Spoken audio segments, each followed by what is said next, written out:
छत्रपती शिवाजी महाराज की जय भवानी। स्वराज्य रक्षक धर्मवीर छत्रपती संभाजी महाराज की स्वराज्य जननी राजमाता जिजाऊ मासाहेब यांच्या चरणी कोटी कोटी प्रणाम। आणि आजच्या या स्वराज्य रक्षक धर्मवीर छत्रपती संभाजी महाराजांचं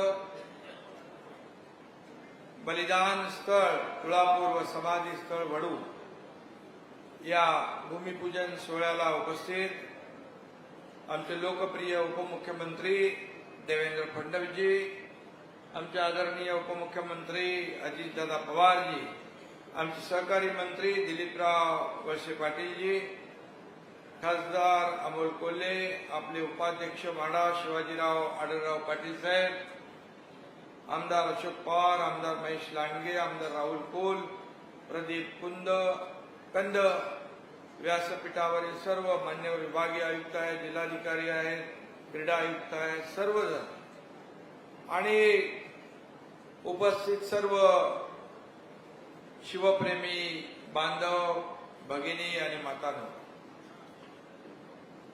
आजचा हा अतिशय आमच्या जीवनातला एक समाधानाचा आणि आनंदाचा दिवस आहे। खरं म्हणजे मगाशी देवेंद्र फडणवीस साहेब म्हणाले की समाधी स्थळ बलिदान स्थळ पूर्ण करण्यासाठी अजितदादांना सरकार सोबत अजितदादा आले। मी आपल्याला हे सांगू इच्छितो की हे छत्रपती संभाजी महाराजांचं एक स्मारक आणि त्यांचं बलिदान, त्याचं उचित स्मारक गौरव स्थान झालं पाहिजे, यासाठी आम्हाला सरकार नवीन स्थापन करावं लागलं, सरकार पलटवावं लागलं। आढळराव बरोबर आहे ना? आढळराव त्याचे साक्षीदार आहे। कारण मला आठवतंय की हे अगोदर आपलं 269 कोटीचं होतं, नंतर आपण एक बैठक घेतल्यानंतर ते 397 कोटीचं झालं, कारण ते आपल्याला भव्य दिव्य असं स्मारक करायचं होतं। आणि आज छत्रपती संभाजी महाराजांचा एक जे शौर्य आहे, त्यांचं अफाट कर्तृत्व आहे, धैर्य आहे आणि अजोड पराक्रम आहे, या सर्व प्रयत्नांची पराकाष्ठा याने खऱ्या अर्थाने संपन्न असलेल्या स्वराज्य रक्षक धर्मवीर छत्रपती संभाजी महाराजांना देखील मी विनम्र अभिवादन करतो, त्यांच्या स्मृतीला वंदन करतो। छत्रपती संभाजी महाराजांचं समाधी स्थळ आणि बलिदान स्थळ हे आपल्यासाठी सगळ्यांसाठी तीर्थक्षेत्र आहे, हे एक आदराचे स्थान आहे आणि पुढील अनेक पिढ्यांपर्यंत छत्रपती संभाजी महाराजांची कीर्ती आणि पराक्रम लोकांना, नवीन पिढीला प्रेरणा आणि ऊर्जा देणारा ठरावा, यासाठी आपण जेवढे प्रयत्न करू तेवढे थोडेच आहे। आणि म्हणून त्यांचं बलिदान स्थळ आणि समाधी स्थळ हे दोन्ही स्थळं महाराजांच्या लौकिकाला साजेशी आपल्याला केली पाहिजे आणि त्याचा विकास झाला पाहिजे, हे सरकारची भूमिका आहे। खरं म्हणजे छत्रपती शिवाजी महाराजांचा आदर्श डोळ्यासमोर ठेवून आम्ही राज्यकारभार करतोय आणि खऱ्या अर्थाने आज छत्रपती संभाजी महाराजांच्या या स्मारकाचं भूमिपूजन करण्याचं भाग्य मी मगाशी म्हटल्याप्रमाणे आम्हाला लाभलं, त्याचे साक्षीदार तुम्ही आहात, आपण सगळे भाग्यवान आहोत। खरं म्हणजे आज जो काही विकास आराखडा राबवला जाणार आहे, त्यातून छत्रपती शिवाजी महाराजांच्या पराक्रमाची गाथा जी आहे युगानुयुगे जागवली जाणार आहे। छत्रपती शिवाजी महाराज हे महाराष्ट्राचं दैवत होतं. तर छत्रपती संभाजी महाराज त्या दैवताची सावली आहे असं म्हटलं तर वावगं ठरणार नाही. आणि म्हणून संभाजी राजांच्या पराक्रमाची इतिहासाची पानं एवढी भरलेली आहेत, अगोदरच्या वक्त्याने देखील त्याचा उल्लेख केलेला आहे. छत्रपतींनी स्थापन केलेल्या हिंदवी स्वराज्याच्या रक्षणासाठी मोगल बादशाह, सिद्धी, पोर्तुगीज या सर्व शत्रूंशी आमरण कठोर संघर्ष छत्रपती संभाजी महाराजांनी केला. छत्रपती शिवाजी महाराजांनी स्वराज्याची पायाभरणी केली आणि छत्रपती संभाजी महाराजांनी त्याच्यावर कळस चढवण्याचं काम केलं. आणि खऱ्या अर्थाने छत्रपती शिवाजी महाराजांनंतर स्वराज्याची धुरा सांभाळण्याचं, ती वाढवण्याचं, पुढं नेण्याचं काम त्या काळामध्ये संभाजी महाराजांनी केलं. आणि मराठा साम्राज्याच्या 15 पट असणाऱ्या मुघल साम्राज्याशी संभाजी महाराजांनी एक हाती लढा दिला. गनिमी कावा पुरेपूर वापरत औरंगजेबाला देखील पुरतं त्यांनी जेरीस आणलं. आणि मगाशी अजितदादा जे म्हणाले की छत्रपती संभाजी महाराजांनी अनेक लढाया जिंकल्या, त्यांनी 120 युद्ध लढले, पण एकही युद्ध हरले नाही, हा त्यांचा इतिहास आहे. आणि म्हणून असा पराक्रम करणारे छत्रपती संभाजी महाराज हे एकमेव योद्धा होते.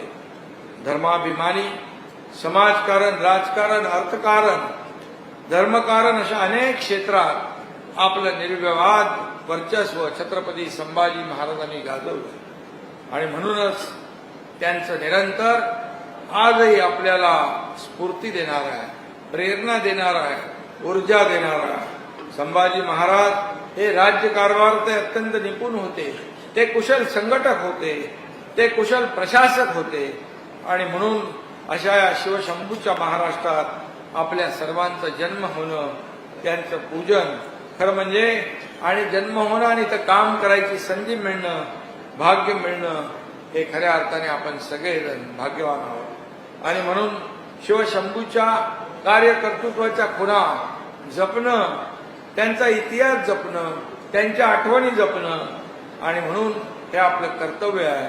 त्यांचं पूजन आणि जतन करण्याची संधी आपल्याला मिळणं हे देखील आपल्यासाठी अभिमानास्पद आहे.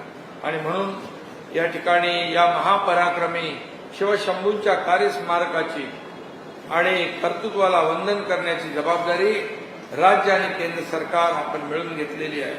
गेल्या वर्षीचा भारतीय नौदलाचा स्थापना दिवस, नौसेना दिन सिंधुदुर्ग किल्ला परिसरामध्ये कोकणामध्ये आदरणीय प्रधानमंत्री महोदयांनी साजरा केला. हे देखील आपल्यासाठी खूप मोठं आहे. आणि म्हणूनच या ठिकाणी आपण त्यांच्या खानाखुणांचं, त्यांच्या कर्तृत्वाचं जतन या ठिकाणी या अशा भव्य दिव्य अशा स्मारकाच्या माध्यमातून करतोय. आणि म्हणूनच छत्रपती शिवाजी महाराज आणि छत्रपती शिवशंभू यांच्या आदर्शावर या महाराष्ट्राची प्रगती, महाराष्ट्राचा विकास, महाराष्ट्राचा कारभार या रयतेच्या भाजीच्या देठालाही हात लावता कामा नये असं छत्रपती शिवाजी महाराजांचं जे काय काम होतं त्याप्रमाणे आपल्या सरकारमध्ये हे सर्वसामान्यांचं सरकार आहे, शेतकऱ्यांचं आहे, कष्टकऱ्यांचं आहे, कामगारांचं आहे, आमच्या माता भगिनींचं आहे, युवकांचं आहे, ज्येष्ठांचं आहे, सगळ्यांचं आहे. आणि म्हणून या राज्यामध्ये सर्वसामान्य माणसाला न्याय देण्याचं काम आपलं सरकार करत आहे. म्हणून आपण पाहिलं तर 1.5 वर्षामध्ये अनेक निर्णय आपण लोकहितकारी, लोकाभिमुख, लोकांच्या जनतेच्या जीवनामध्ये बदल घडवणारे निर्णय आपण घेतले. सर्वसामान्य माणसाचं आयुष्य, जीवन जगणं सुसह्य कसं होईल यासाठी आपण प्रयत्न करतोय.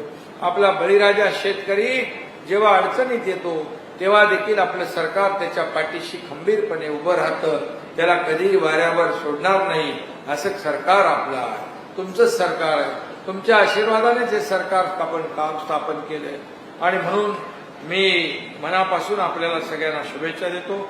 आणि त्या काळामध्ये गुलामीचे बंधनं झुगारून, परकीयांच्या आक्रमणाला सडेतोड उत्तर देऊन, एक प्राणांचं बलिदान देऊन किती हाल अपेष्टा केला तरी सुद्धा आपला धर्माभिमान स्वाभिमान न सोडणारे छत्रपती संभाजी महाराज यांसारखा एकमेव द्वितीय असा राजा नाही, असं मी या ठिकाणी सांगतो.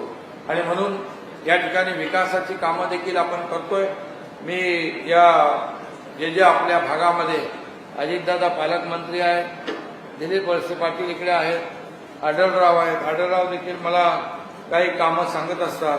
या भागामध्ये आपण सोलापूर ते भावडी हा रस्ता देखील मंजूर, मला वाटतं यांना आपण सांगितलं होतं PMRDAच्या आयुक्तांना.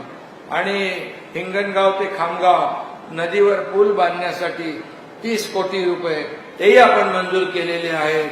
आणि या भागामध्ये जे काय आवश्यक आहे ते आपण या विकासाला कुठेही पैसे कमी पडणार नाही याची पूर्ण काळजी आपलं सरकार घेईल, एवढंच मी या प्रसंगी सांगतो. आणि पुन्हा एकदा छत्रपती संभाजीराजे यांना मी वंदन करतो, विनम्र अभिवादन करतो. छत्रपती संभाजीराजे यांच्या चरणी मी नतमस्तक होतो. धन्यवाद. जय हिंद, जय महाराष्ट्र.